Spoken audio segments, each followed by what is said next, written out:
The waves crashed against Lee Jun's small fishing boat as the storm grew stronger. He had been fishing these waters for 20 years, but tonight felt different. The wind howled like angry spirits, and his old boat creaked under the pressure of the massive waves. Jun checked his sonar screen one more time before heading back to shore.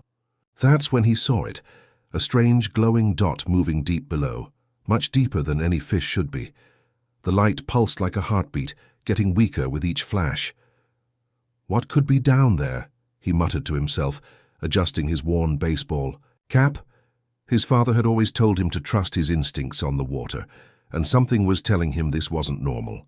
The storm made it dangerous to stay out longer, but curiosity got the better of him. Jun had always been the type to help others, even when it meant taking risks. He remembered finding a lost child on the docks years ago and spending hours helping her find her parents. His wife used to joke that he collected stray cats and people alike. He deployed his deep-sea net, the one his grandfather had modified for catching rare fish in the deepest parts of the ocean. The winch groaned as it lowered the heavy net down into the black water. Jun watched the depth meter climb, 1,000 feet, 2,000, 3,000. The glowing object was still far below. Finally, at nearly 4,000 feet, the net made contact with something large, much larger than any fish he had ever caught. The winch struggled to pull it up, and Jun had to use every bit of strength in his weathered hands to help guide the catch to the surface. What came up in his net made him stumble backward in shock. It wasn't a fish or any sea creature he recognized. Instead, there was a smooth, crystal-like pod about the size of a small car. Strange symbols glowed faintly along its surface, and through the transparent walls, he could see something that made his heart race. Inside the pod was a person, or at least something that looked like a person. But this being had pale blue skin that seemed to shimmer in the boat's lights. Thin slits along the neck moved slightly, like gills trying to breathe. Long silver hair floated around a face that was beautiful, but clearly not human. The being's eyes were closed and its body wasn't moving much. Jun pressed his face closer to the pod and saw frost forming on the inside walls. Whatever this creature was, it was freezing to death. The pod had several cracks running along one side, and strange blue liquid was slowly leaking out. Red warning lights blinked weakly inside the pod, getting dimmer by the minute.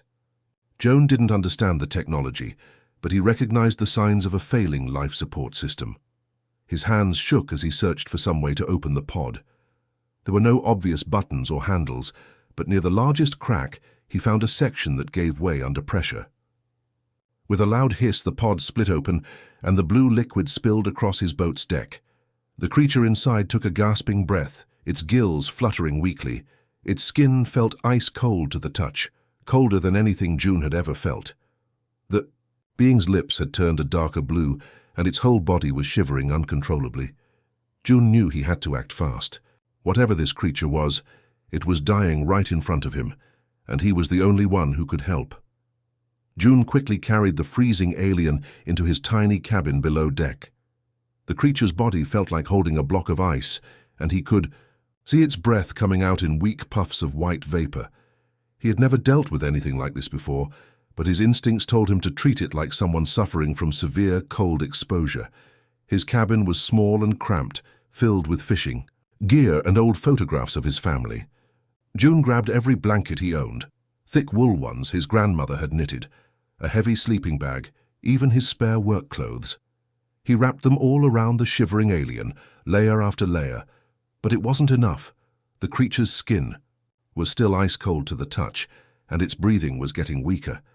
Jun remembered his military training from years ago when they taught soldiers how to treat hypothermia. Sometimes blankets alone wouldn't work. You needed direct body heat. He hesitated for a moment, unsure about getting so close to this strange being, but then he saw how the alien's lips were turning an even darker shade of blue, and he knew he had to act. Jun climbed under the blankets and carefully positioned himself next to the creature, sharing his own body warmth. The alien's skin felt strange against his, smooth like a dolphin's but with an almost electric tingle. Jun could feel how the creature's heart was beating much slower than a human's, like it was trying to conserve energy. He held the alien close, rubbing its arms and shoulders to get blood flowing. Hours passed slowly. The storm outside continued to rock the boat, but June stayed focused on keeping the alien warm. He told stories to stay awake, talking about his childhood by the sea, his family, and his years of fishing. He wasn't sure if the creature could understand him, but talking helped him stay calm. Around midnight, June felt the alien's body temperature start to rise slightly. Its breathing became more regular, and the violent shivering began to slow down. By 3 in the morning, the creature's skin had warmed to almost normal temperature, though it still felt cooler than human skin. As dawn light filtered through the cabin's small window, June felt the alien stir in his arms.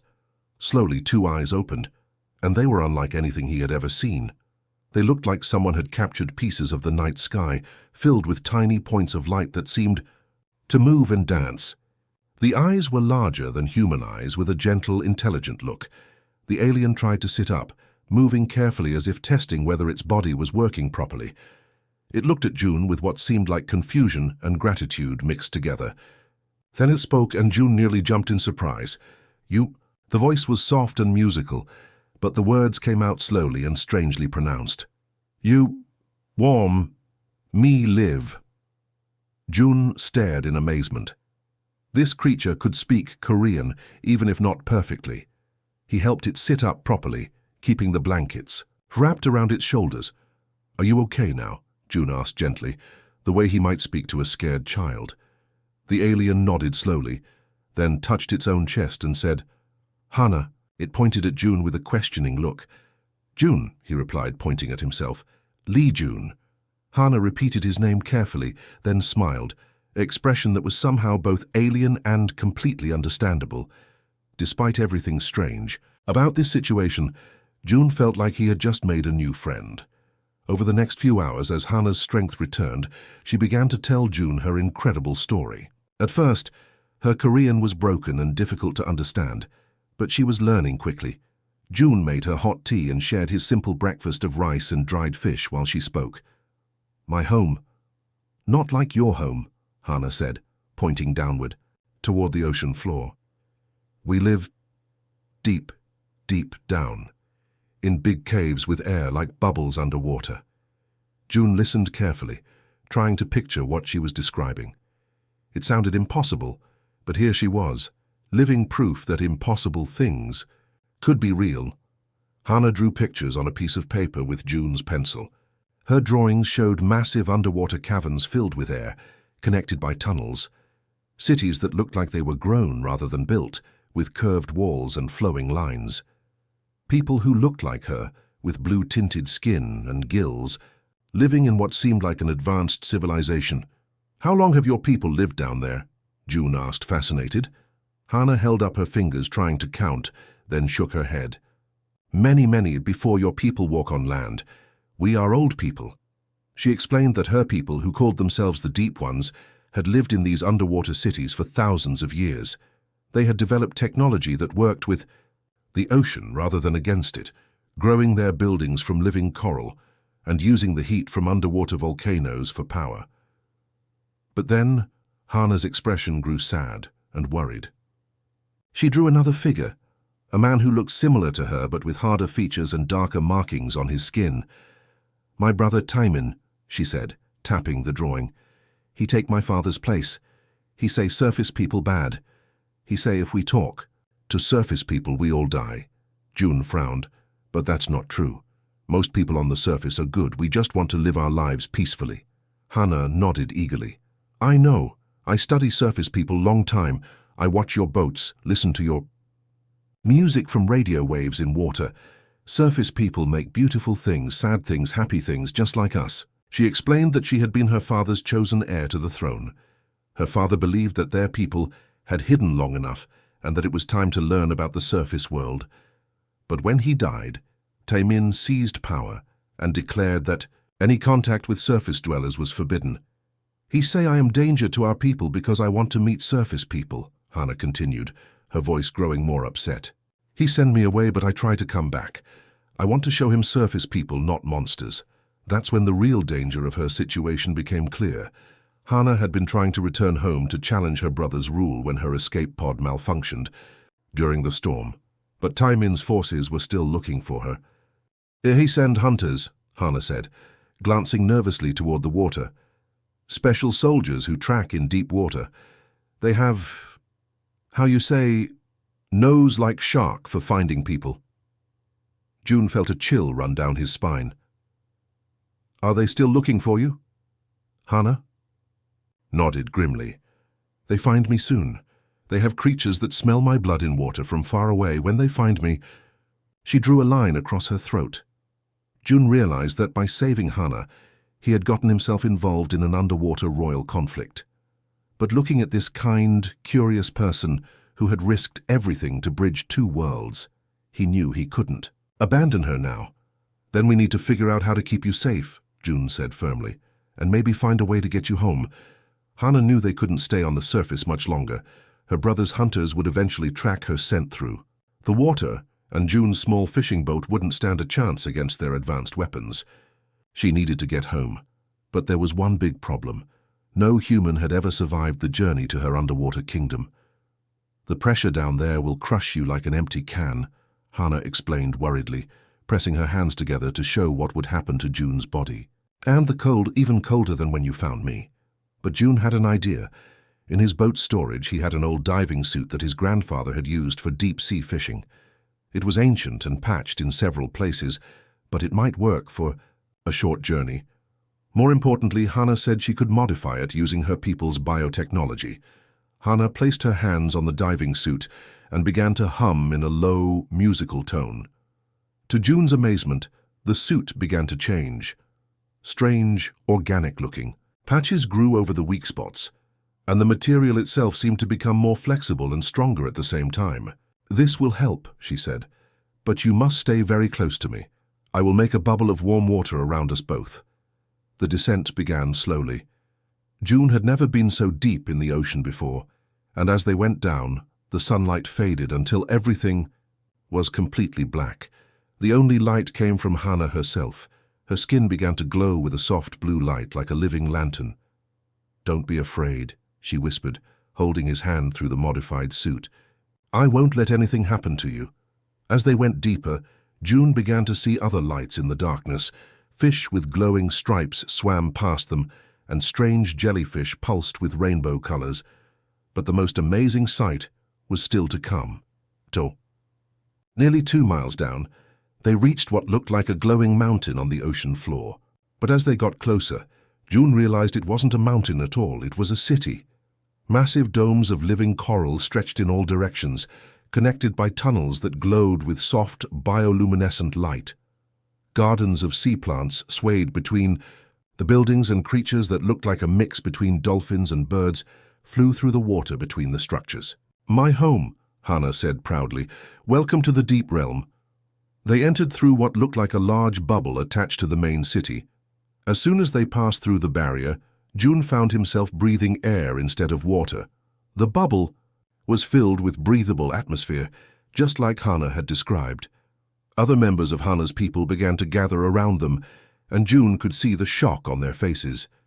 They had the same blue-tinted skin and gills as Hana, but many of them had never seen a surface dweller before. Some looked curious, others seemed frightened. An elderly woman with intricate tattoos covering her arms swam forward quickly. She spoke rapidly in their language to Hana, gesturing toward June with obvious concern. "This is Elder Su Jin," Hana explained to June. "She is worried about bringing a surface dweller here. She says it's dangerous for both of us." More people gathered around them, all talking at once. Some seemed amazed that a human could survive the journey to their depths, while others looked worried about what Taimin would do when he found out. June felt overwhelmed by all the attention, but he also felt a sense of wonder. He was the first human to ever see this incredible underwater civilization, and despite the danger, he felt honored to be here. Elder Su Jin led them through the coral corridors to what looked like the heart of the city. Along the way, June noticed something troubling. Many of the glowing panels on the walls were flickering or completely dark. The beautiful bioluminescent gardens looked wilted, and some areas felt noticeably colder than others. "What's happening here?" June asked, watching a group of workers trying to coax light back into a failing wall panel. Hana's expression grew worried. Our city is sick. The thermal systems that keep us warm are breaking down. Without them, our people will freeze just like I almost did.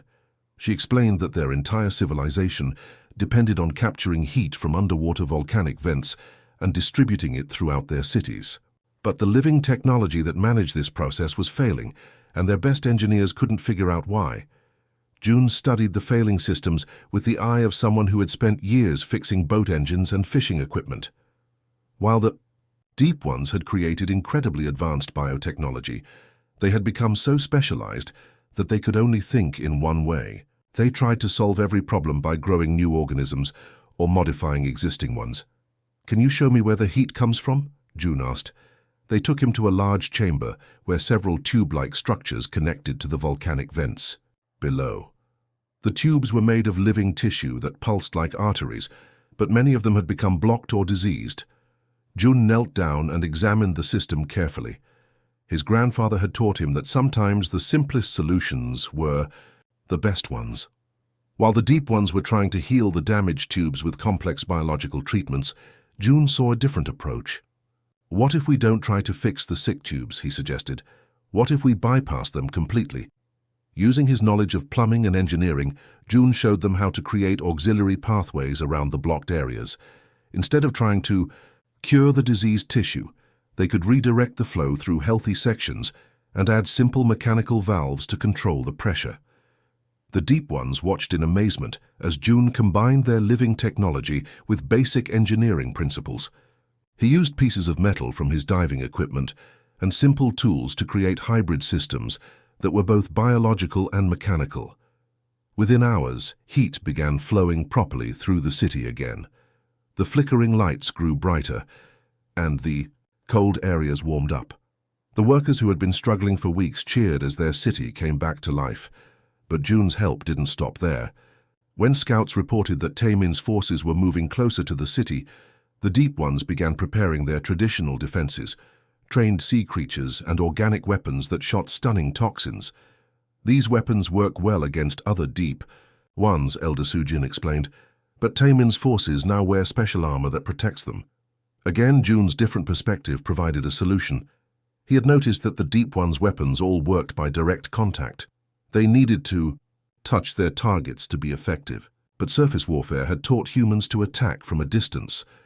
"What if we don't try to get through their armor?" June suggested. "What if we attack what the armor can't protect?" He showed them how to create simple slings and projectile weapons using their existing technology. Instead of trying to penetrate enemy armor, they could target the joints and weak points, or even better, create weapons that worked by creating noise and confusion underwater. The deep ones had never thought of warfare in these terms, and they were fascinated by Jun's tactical thinking. Two figures emerged from the shadows of the coral corridors as news of Hana's return spread through the city. They moved with the fluid grace of born warriors, their bodies covered in intricate tattoos that seemed to shift and change in the bioluminescent light. These were Bin and So-Young, Hana's most trusted guards who had been hiding in the outer settlements since Taemin's takeover. Bin was tall and lean, with scars across his arms that told stories of many battles. So-Young was smaller, but moved, like lightning through the water, her eyes constantly scanning for threats. Both of them stared at June with obvious suspicion and barely concealed hostility. "Princess, why did you bring this surface creature here?" Bin asked bluntly, his hand resting on a weapon that looked like a living sea urchin. "Our enemies could be anywhere, and you trust someone from above the waves." So-Young circled around June like a shark studying its prey. "He could be a spy sent by your brother. Surface dwellers are known for their lies and tricks." June felt uncomfortable under their intense stares, but he understood their caution. If someone from an alien world suddenly appeared in his fishing village claiming to help, he would be suspicious too. "I know this is hard to believe," June said calmly, "but I only want to help Hana get back what's rightfully hers.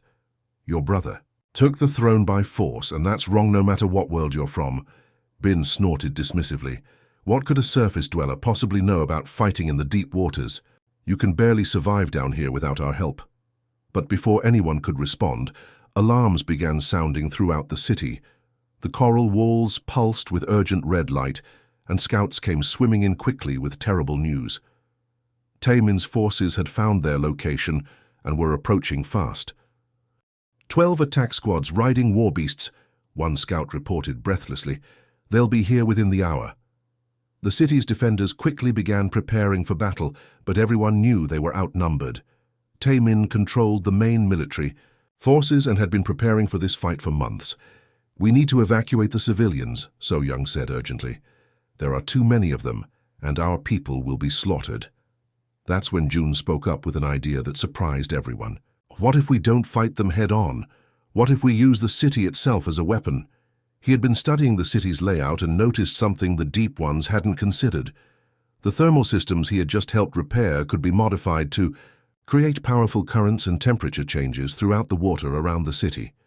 "We can create underwater whirlpools and hot zones that will confuse their war beasts," Joan explained quickly. "Their riders won't be able to control creatures that are being spun around or burned by sudden temperature changes." Bin and So Young exchanged glances. It was a crazy idea, but it might actually work. "Even if that works," Bin said, "someone has to get close enough to the thermal controls to operate them during the battle. It would be a suicide mission." "I'll do it," Jun volunteered without hesitation. The two warriors stared at him in shock. This surface dweller was willing to risk his life for people he had just met, for a cause that wasn't even his own. So Young was the first to speak. "You would do this, even though we have treated you with suspicion?" Jun nodded firmly. "Hana saved my understanding of what's possible in this world. The least I can do is help save hers." From that moment, everything changed between them. The attack came at dawn when the thermal currents were naturally at their weakest. Taemin had chosen his timing well. His war beasts moved through the cold water like silent shadows, their bioluminescent markings dimmed to avoid detection. Each creature was the size of a whale, but moved with the speed and agility of a dolphin, carrying 3 heavily armed riders. Jun crouched inside the thermal control chamber, his modified bioarmor, feeling strange and alive against his skin. Hana had worked through the night to enhance his diving suit further, adding living components that would help him survive the crushing pressures and temperature extremes he was about to create. "Remember," Hana's voice came through the organic communication device attached to his helmet, "the thermal controls respond to touch and emotion together. You have to feel what you want the water to do." Through the transparent walls of the chamber, Jun watched the enemy forces approach. Bindi. And So Young led the city's defenders in what looked like a traditional formation, but they were actually following Jun's battle plan. Instead of meeting the attackers head-on, they would draw them into carefully prepared zones. "First wave incoming," So Young's voice crackled through the communicator. 12 riders, moving fast toward the eastern entrance. Jun placed his hands on the thermal control interface, feeling the warm, living surface pulse under his palms. Unlike the Deep Ones, who had been trained to work with these systems gradually and gently, Jun pushed the controls hard and fast. He created a sudden burst of superheated water that shot up from the volcanic vents like an underwater geyser. The first group of war beasts hit the thermal barrier and immediately panicked. The creatures had never experienced such rapid temperature changes, and they began spinning wildly, throwing their riders off balance. 2 of the beasts fled back toward the deep trenches, carrying their confused riders with them. "Impossible," came Taimin's voice over the enemy communications that Hana's people had learned to intercept. "What kind of thermal weapon is this?" But Jun was just getting started. While the remaining attackers tried to regroup, he created a series of spinning water currents that moved in unpredictable patterns. Traditional Deep One warfare relied on coordinated swimming formations, but Jun's chaotic currents made formation fighting impossible. Bin led a small team through one of the artificial whirlpools, using the spinning water to accelerate their attack speed. The enemy riders, trained for thousands of years to fight in calm, predictable waters, couldn't adapt quickly enough to this new type of combat. "Second wave, coming from the north," Hana called out. This time, Taimin himself led the charge, riding a massive creature that looked like a cross between a manta ray and a dragon. His armor was more advanced than his soldiers, designed to resist both pressure changes and temperature extremes. June realized that his thermal tricks wouldn't work on Taemin's elite guard. He needed something completely different, something no Deep One warrior would expect. That's when he remembered his grandfather's stories about fishing in storms. Sometimes when the weather was bad, the best strategy wasn't to fight the ocean's power. It was to use it. June began creating a pattern of hot and cold zones that mimicked the natural currents during an underwater earthquake. Instead of trying to stop Taemin's advance, he channeled it, directing the enemy forces exactly where he wanted them to go. So Young understood the plan immediately. "He's herding them like fish into a net," she whispered in amazement. The enemy forces found themselves being pushed by the artificial currents toward a narrow canyon where Hana's defenders waited in ambush. The canyon trap worked perfectly. Taemin's forces found themselves surrounded on three sides, with June's artificial currents blocking their escape route. The battle that followed was swift but decisive, faced with Hana's superior tactics and the confusion caused by June's unprecedented warfare methods. Most of Taemin's soldiers surrendered without further fighting. Taemin himself was captured while trying to flee on his wounded warbeast. Has-Been and So Young brought him before his sister. The defeated prince looked shocked and confused rather than angry. "How?" he asked, staring at June in his strange bio-armor. "How did a surface dweller defeat warriors who have trained for centuries?" June removed his helmet, his hair floating in the water-filled chamber. "I didn't defeat anyone," he said quietly. "I just helped your sister come home." The coronation ceremony took place 3 days later in the Great Hall, a massive coral dome at the heart of the city. Thousands of Deep Ones gathered to witness Hana's official return to the throne. The crown itself was a living organism, a beautiful coral formation that would bond with its wearer and glow with bioluminescent patterns unique to each ruler.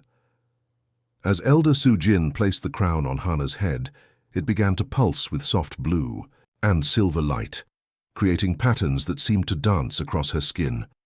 The assembled crowd sang in their musical language, their voices creating harmonies that resonated through the water. But even in this moment of triumph, June could see the worry in Hana's eyes. Being queen meant making difficult decisions, and the biggest decision of all was waiting for her. After the ceremony, Hana called a meeting of the High Council, the group of elders who advised the ruler on matters of great importance. The debate that followed would determine the future of the Deep One's civilization. "The surface dweller has proven himself in battle," Elder Soo-jin admitted, though she still seemed uncomfortable with the idea. "But opening our doors to the surface world is a risk we have never taken before." Other council members voiced similar concerns. For thousands of years, their people had survived by staying hidden. Contact with the surface could bring disease, pollution, or even invasion by hostile surface governments. But Hana had spent years studying the surface world, and she had seen things her people couldn't imagine. "The surface dwellers face many of the same problems we do," she argued. "They struggle with energy, with feeding their people, with protecting their environment. We could help each other." Taemin, who had been allowed to attend the council meeting as a prisoner, spoke up unexpectedly. "Sister, I still believe contact with the surface is dangerous, but—" He looked at June with grudging respect. "This one has shown honor and courage. Perhaps not all surface dwellers are the monsters I believed them to be." The debate continued for hours, but gradually Hana's vision began to win support. The council members had seen how June's different perspective had solved problems that had stumped their best engineers. They had witnessed his bravery in battle, and his willingness to risk his life for people he barely knew. Finally, Elder Soo-jin called for a vote. One by one, the council members agreed to support Hana's plan for limited contact with the surface world. "We will start small," Hana announced to her people the next day. "One ambassador to the surface, and one research station where both our peoples can work together safely." The crowd murmured with excitement and nervousness. They were about to make history, and everyone knew it. 6 months later, June stood on sea, the deck of a ship unlike anything the world had ever seen. The research station floated on the surface like a normal vessel, but beneath the waves, it extended deep into the ocean with living coral structures that the Deep Ones had grown specifically for this project. It was a perfect blend of human engineering and Deep One biotechnology. The station served as a bridge between two worlds. Human scientists worked alongside Deep One researchers, sharing knowledge that benefited both civilizations. Above the water, solar panels and wind turbines generated clean energy. Below, thermal collectors drew power from underwater volcanic vents, using the same systems June had helped repair months earlier. Dr. Park Min-ho, a marine biologist from Seoul National University, emerged from the underwater section of the station with excitement written all over his face. "June, you have to see this," he said, still dripping with water. "The Deep Ones have developed a way to clean ocean pollution using specially designed algae. This could solve the plastic waste problem that's been choking our seas for decades." June smiled as he watched human and Deep One children playing together in the station's shallow pools. The young ones had adapted to each other much faster than the adults, learning each other's languages and games with the natural curiosity of youth. Hannah emerged from the water nearby, her crown replaced with a simple circlet that identified her as an ambassador rather than a ruling queen. She had chosen to spend most of her time at the research station, working directly with both peoples to ensure the cooperation continued smoothly. "The fishing fleets are reporting something interesting," she told June as she joined him at the railing. "The areas where we've been cleaning the water are showing increased fish populations. Your people's fishing industry could benefit greatly from our environmental restoration work." It hadn't been easy getting to this point. When June first returned to the surface with news of the Deep Ones, most people thought he had suffered from nitrogen narcosis or some kind of mental breakdown from being alone at sea too long. It took months of careful diplomacy and several controlled demonstrations before world governments accepted that an advanced underwater civilization really existed. Even now, only a small group of scientists and officials knew the full truth. Both sides had agreed that contact should be gradual and carefully managed to avoid panic or exploitation. "My brother sent a message today," Hannah said, her expression thoughtful. "He wants to visit the station next month." June raised his eyebrows. In surprise, Taemin had been released from prison after agreeing to support his sister's new policies, but he had remained skeptical about surface contact. "He's been talking to some of the Deep One engineers who worked on the thermal systems," Hannah continued. "Apparently, your approach to problem solving has inspired them to think differently about other challenges we face. He wants to learn more about surface world engineering techniques." As evening approached, June watched the sunset paint the ocean in brilliant colors. Bioluminescent creatures from the deep began to rise toward the surface, creating a magical light show that merged with the natural beauty of the sky. A year ago, he had been just a simple fisherman struggling to make a living from the sea. Now he was humanity's first ambassador to an underwater civilization, helping to forge a partnership that could change both worlds forever. "Do you miss your old life?" Hannah asked, following his gaze across the water. June thought about his small fishing boat, his quiet days on the water, his simple routine. Then he looked around at the incredible research station, at the children playing together, at the scientists making discoveries that could help save the planet. "Sometimes," he admitted, "but this feels like what I was meant to do."